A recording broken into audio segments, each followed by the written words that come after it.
Welcome everybody, and today on this episode of Forza Supercar Legends, we are looking at a car that defines the category, the McLaren F1.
Founded in 1963 by New Zealand native Bruce McLaren, they had never really considered making a road car apart from the 1970 M6 GT that sadly was never actually produced following tragedy on June 2nd, 1970. At Goodwood Circuit while testing the M8D prototype, Bruce McLaren was killed. Dominating the Can-Am series with the M6A and M8A from 1967 to 1971, including Bruce McLaren himself winning two drivers' titles in 67 and 69. They began this winning tradition in F1 starting in 1974. With a total of 182 race wins, 12 drivers' titles, and 8 constructor championships just in F1, only second to Ferrari, a winning race tradition might be an understatement. Then, in the 1980s, a South African man named Gordon Murray decided designing the world's best road car was something he wanted to do. Thinking about it since he was younger, finally in 1998, after the Italian Grand Prix, while waiting in the airport, he drew a sketch and showed it to legendary team principal and CEO Ron Dennis. He was convinced. He then commissioned Peter Stevens to help design the exterior and interior of the car. Gordon Murray knew what he wanted as far as specs and knew the performance would come along with that. He is still adamant that the top speed record was not a goal. He wanted as much F1 technology as he could inside of a road car, including the same carbon monocoque and body material from the McLaren Formula One cars of the time. He said that the benefit of having no restrictions, so to speak, allowed for other technologies as well. Active rear spoiler, active brake cooling ducts, and even a form of ground effect using a rear diffuser in partnership with two Kevlar fans. Originally being influenced by car companies such as Ferrari, Porsche, and Lamborghini, he wanted to eliminate the downsides of the current crop of supercars, which he felt included things such as pedal placement and unpredictability.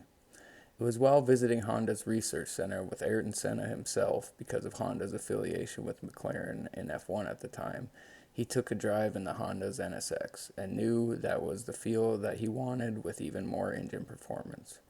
Buying one of his own later on, he originally wanted Honda to produce the engine for the car, wanting a 4.5-liter V10 or V12 for the McLaren.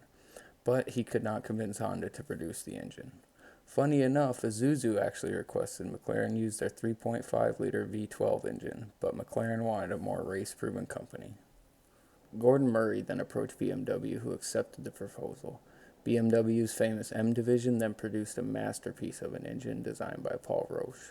The engine was a 6.1-liter V12 named the S70-2.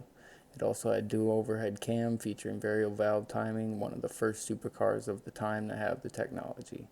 One of the others, the Honda NSX.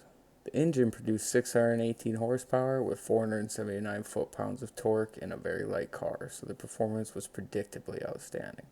One issue the engine did have was heat. It needed to be insulated from the carbon fiber body for obvious reasons. This is where the famous gold foil in the engine bay came into the design. Despite being full of technologies and amenities such as air conditioning, power windows, defrost, and even a Kenwood 10-disc CD changer, all rarities in most supercars of the time, Gordon Murray wanted this to be a driver's car, so he refused to include things such as power steering and ABS, which he felt disconnected the driver from the car. He did not want turbochargers or superchargers of any kind, which he felt influenced the throttle control far too much, especially in the corners. Murray obsessed over weight and also the aerodynamics of the car, using McLaren F1 wind tunnel on around 100 occasions, stating the small front end of the car allows it to still compete or even beat modern supercars in drag coefficiency. Weight had no compromises. Every part, including even the aluminum flywheel, was made as small as possible. The metal plates on the interior were measured to 0.5 millimeter to save as much weight as they could. The seat and super light steering column was fit to each customer. If it was in the car, it had to be light.